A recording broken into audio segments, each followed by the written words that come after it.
Michael Landon n'avait jamais peur de montrer son torse à l'écran. C'était sa signature, presque un tic nerveux, une manière instinctive de dire au monde « Regardez-moi, je suis là, je suis vivant, je suis fort ». Chemise ouverte jusqu'au nombril, sourire en coin irrésistible, cheveux cascadant sur les épaules comme une crinière indomptable qui défiait la gravité et les années, il incarnait l'homme idéal américain, celui qui traversait les tempêtes avec une assurance tranquille, une voix grave qui calmait les chevaux comme les cœurs brisés. Little Duke Cartwright dans Bonanza, avec son chapeau incliné et son revolver prêt à dégainer.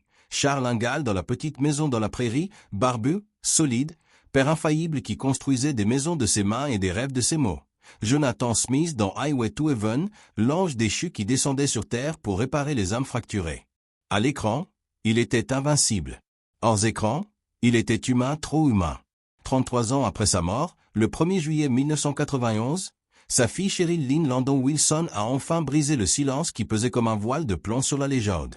Dans son livre I Promised My Dad, publié en 1992 et réédité en 2024 avec des chapitres inédits, dans des interviews à raccorder à Entertainment Weekly, People, et même au 700 Club en 1982, elle révèle ce que les caméras n'ont jamais capturé. Une enfance brisée par la violence verbale, des abus émotionnels qui laissaient des cicatrices invisibles, des rejets cuisants qui forgeaient une détermination d'acier, des mariages fracturés par le temps et les passions, une bataille contre le cancer. Menée avec une foi inébranlable et un humour noir qui désarmait la mort elle-même. Au milieu de tout cela, un amour pour ses 9 enfants qui n'a jamais vacillé, même quand le monde s'effondrait autour de lui. Michael Landon n'était pas seulement une star de la télévision qui a défini 3 générations d'Américains. Il était un survivant, un phénix qui renaissait de ses cendres à chaque fois que la vie le frappait au sol. Et voici son histoire, racontée pour la première fois sans phare, sans maquillage hollywoodien, à travers les yeux de ceux qui l'ont aimé le plus, ceux qui ont vu derrière le sourire solaire l'océan de douleur qu'il portait en lui comme un secret trop lourd. Tout commence le 31 octobre 1936, dans un appartement modeste de Forest Hills, Queens, New York, un quartier juif irlandais où les odeurs de pain frais se mêlent à celles des knish chauds vendus au coin de la rue. Eugene Maurice Horowitz naît ce jour-là, un bébé aux yeux trop grands, aux cheveux bouclés qui promettent déjà la crinière future. Son père, Eli Maurice Horowitz, est un publiciste pour le cinéma, un homme charmant avec un accent yiddish léger, acteur de théâtre à ses heures perdues, toujours en costume impeccable, toujours à raconter des anecdotes sur Broadway. Sa mère, Peggy O'Neill, est une actrice irlandaise catholique, belle comme une star de l'âge d'or, avec des cheveux roux flamboyants et un tempérament volcanique qui fait trembler les murs. Les parents de Michael, non, d'Eugène, car c'est encore Eugène à cette époque, forment un couple explosif, uni par l'amour du spectacle mais déchiré par des différences irréconciliables. Eli est juif, pieux à sa manière, respectueux des traditions. Peggy est catholique, rebelle, sujette à des crises de nerfs spectaculaires qui transforment la maison en théâtre de guerre. Dès le départ, la maison est un champ de mine émotionnelle. Eugène, qu'on appelle déjà Génie, par affection, est un enfant nerveux, maigre comme un clou, avec une sensibilité à fleur de peau qui le rend vulnérable aux moqueries. À l'école primaire, il est harcelé sans relâche pour son nom juif, pour ses origines mixtes, pour sa timidité. Les autres garçons le bousculent dans la cour de récréation. Sale juif. Demi-portion. Les insultes pleuvent comme des coups de poing, laissant des bleus invisibles sur son âme. Il rentre à la maison en pleurant, les genoux écorchés, et là, c'est Peggy qui mène la danse macabre. Selon Cheryl dans I Promised My Dad, sa grand-mère était une tornade toxique, une femme brisée par ses propres démons, dépression, alcool, jalousie qui déversait sa rage sur tout le monde. Elle hurlait sur Eli, le traitait de faible, d'incapable, de raté qui n'arrivait pas à percer à Hollywood. Elle se retournait contre Eugène avec une cruauté calculée. « Tu es laid, tu ne seras rien, tu me fais honte. Tu es une erreur. » Des assiettes volaient à travers la cuisine, se brisant contre les murs en éclats de porcelaine. Des portes claquaient comme des coups de feu. Eli, écrasé par le poids de cette toxicité, tentait parfois de protéger son fils, le prenant dans ses bras pour le cacher dans une chambre, mais finissait par céder, épuisé, résigné, fuyant dans son travail ou dans le silence. Eugène apprenait tôt que le monde extérieur était hostile, et que la maison, ce sanctuaire supposé, ne valait pas mieux. Il développait une énurésie nocturne qui durait jusqu'à l'adolescence, un secret honteux qu'il cachait sous des draps froissés, des crises d'angoisse qui le réveillaient en sursaut au milieu de la nuit, une colère sourde qui bouillonnait sous la surface comme un volcan prêt à exploser. Pour survivre à cette double tempête, Eugène se réfugiait dans son imagination, un monde parallèle qu'il construisait brique par brique dans le silence de sa chambre. Sous les couvertures, avec une lampe de poche volée à son père, il inventait des histoires où il était fort, respecté, aimé sans condition. Il se voyait cow-boy galopant dans les plaines infinies du Far West, héros sauvant des villages entiers, père protégeant sa famille contre les bandits et les tempêtes. Ce mécanisme de défense, cette capacité à s'évader dans un univers fictif, deviendra le socle de sa résilience future, la racine de son talent d'acteur. Mais il en paiera le prix cher, une solitude profonde, une méfiance viscérale envers les autres, une peur de l'abandon qui le hantera toute sa vie. À 16 ans, il trouve une soupape dans le sport. Au lycée Collingswood High School dans le New Jersey, où la famille a déménagé pour fuir les tensions new-yorkaises, il excelle au lancer de javelot. Son corps maigre se muscle, ses bras deviennent des catapultes. Il bat le record national junior avec un lancer à 59 mètres, un exploit qui lui vaut une bourse universitaire. Le sport est son salut, son moyen de canaliser la rage. Mais même là, Peggy sabote tout. Avant une compétition importante, elle urine dans son sac de sport pour l'humilier, pour le briser. Eugène sent l'odeur, rougit de honte, mais il gagne quand même. Il gagne toujours, malgré elle, malgré le monde. C'est cette victoire-là, arrachée aux tripes, qui forge l'homme qu'il deviendra. À 18 ans, Eugène quitte le nid familial pour Los Angeles avec son père. Ellie a des contacts chez RKO Radio Pictures, un studio en pleine effervescence. Il veut aider son fils à percer dans le cinéma, à réaliser le rêve qu'il n'a pas pu accomplir lui-même. Il se présente au portail du studio, costumé comme pour une audition, plein d'espoir et d'illusions. Le vigile, un colosse impassible, les arrête net. Pas de rendez-vous, pas d'entrée. Circuler. Humiliation publique sous le soleil californien. Ellie rougit jusqu'aux oreilles, bafouille des excuses. Eugène serre les dents, sent la colère monter comme une marée. Selon un article de People daté de 1985, c'est un tournant décisif dans sa vie. « Je ne dépendrai jamais de personne, jamais de faveur ou de piston », jure-t-il intérieurement. Il refuse les portes dérobées. Il veut réussir seul, par son talent brut, par sa sueur. Il travaille dans une usine de rubans adhésifs à Hollywood, un job monotone où les machines ronronnent comme des bêtes endormies, où l'odeur de colle chimique colle à la peau. Un collègue, un aspirant acteur, lui demande de l'aider pour une audition chez Warner Bros. Eugène accepte par curiosité, par ennui. Il lit les lignes d'un script froissé. Il rit aux éclats. Il pleure sans retenue. Il est vivant, électrisé. Pour la première fois, il se sent à sa place, comme si le théâtre était une extension naturelle de son monde imaginaire. Il décroche un job dans une station-service en face des studios Warner Bros., une pompe à essence crasseuse où les stars remplissent leur Cadillac. Stratégie calculée, être vu, être remarqué. Un cadre du studio, un homme en costume italien, le repère pendant un shift, essuie ses lunettes embuées par la chaleur. « Gamin, tu as quelque chose.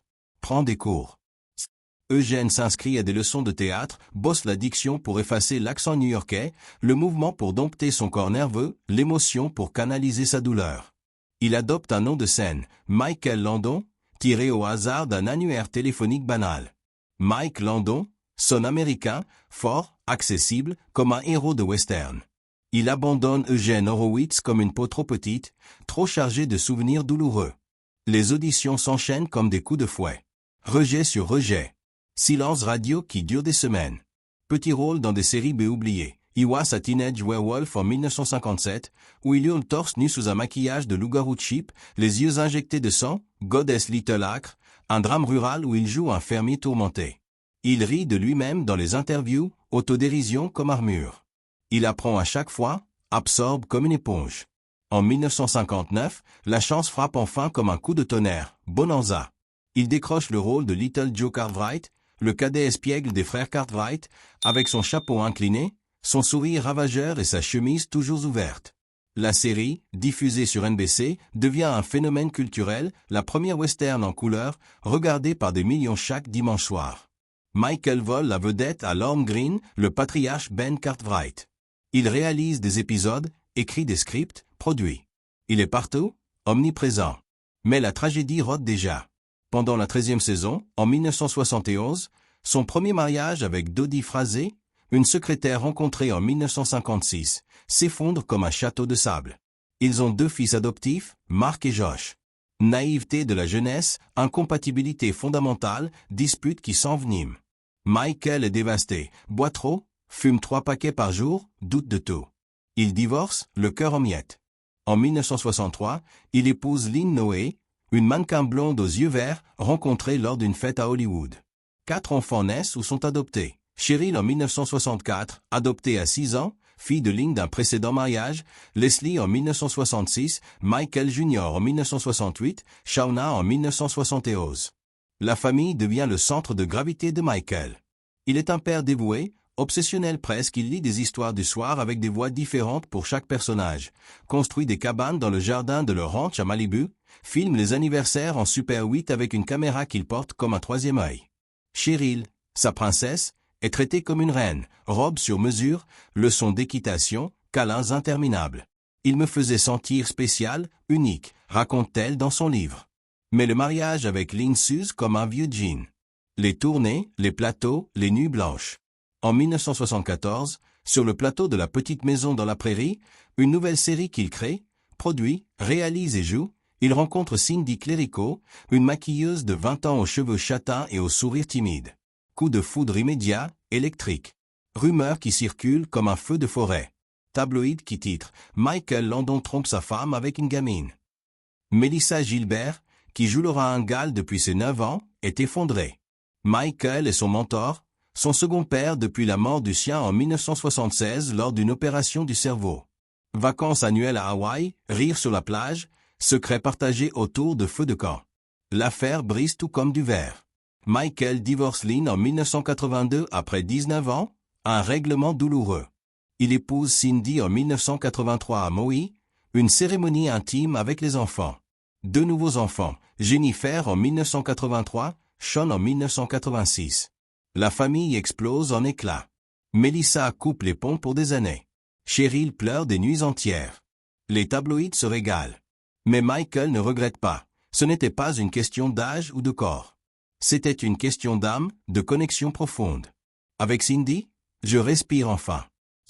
La petite maison dans la prairie, 1974 à 1983, est son chef-d'œuvre absolu, une série qui touche des centaines de millions de téléspectateurs dans le monde, traduite en 40 langues. Charles Ingalls, père courageux, aimant, infaillible, barbu et solide comme un chêne. À l'écran, il pleure devant les épreuves, rit avec ses filles, protège sa famille contre les loups, les bandits, la pauvreté. Hors écran, il guide Melissa Gilbert comme une fille. Il l'emmène en vacances à Hawaï chaque été, lui apprend à monter à cheval sur le plateau, l'écoute parler de ses peurs d'adolescente. Il était mon roc, mon phare dans la tempête, dit-elle des années plus tard. Mais l'affaire avec Cindy change tout. Melissa, 16 ans à l'époque, apprend la nouvelle par les journaux People, en une avec photo volée. Trahison profonde. Elle s'éloigne, refuse les appels.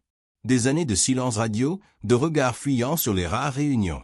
Ils se reparlent enfin en 1990, juste avant le diagnostic de cancer. Melissa regrette amèrement. Michael pardonne avec un sourire fatigué. La vie est trop courte pour les rancunes. Leur lien, brisé mais jamais oublié, est reconstruit sur le respect mutuel, sur les souvenirs des prairies infinies du Minnesota recréées en studio. En avril 1991, Michael a 54 ans. Il est au sommet de sa carrière avec Highway to Heaven, 1984 à 1989, une série où il joue Jonathan Smith, un ange probationnaire qui descend sur Terre pour aider les âmes perdues. Il est mince, bronzé par le soleil de Malibu, heureux avec Cindy et leurs jeunes enfants. Il court sur la plage, joue au tennis, fume encore trop. Puis la douleur abdominale, sourde au début, puis lancinante. Un scanner à Cedar Sinai. Diagnostic, cancer du pancréas, stade 4, métastase au foie et aux poumons. Pronostic, 3 à 6 mois. Il refuse la défaite immédiate. Conférence de presse chez lui à Malibu, devant les caméras du monde entier. Je vais me battre comme un lion. J'ai 2 options, gagner ou perdre. Je choisis de gagner. Chimiothérapie agressive, thérapies expérimentales à base de laiterie au Mexique, régime macrobiotique. Il perd ses cheveux légendaires, son appétit vorace, sa force herculéenne. Il pèse 45 kg à la fin. Mais pas sa foi. Chrétien fervent, il prie tous les jours, je ne crains pas la mort. Dieu est avec moi. Il décide. Il passe ses jours restant avec ses 9 enfants, réunis pour la première fois depuis des années. Il rit aux blagues de Josh, pleure avec Cheryl, filme tout en vidéo pour laisser un héritage. Cheryl, en 1972, à 19 ans, est à Tucson pour l'université. Voiture avec amis. Collision frontale sur une route déserte. 3 morts sur le coup. Cheryl éjectée, dans le coma, crâne fracturé, côte brisée. 4 jours d'agonie. Michael vole à son chevet en jet privé, refuse de quitter l'hôpital.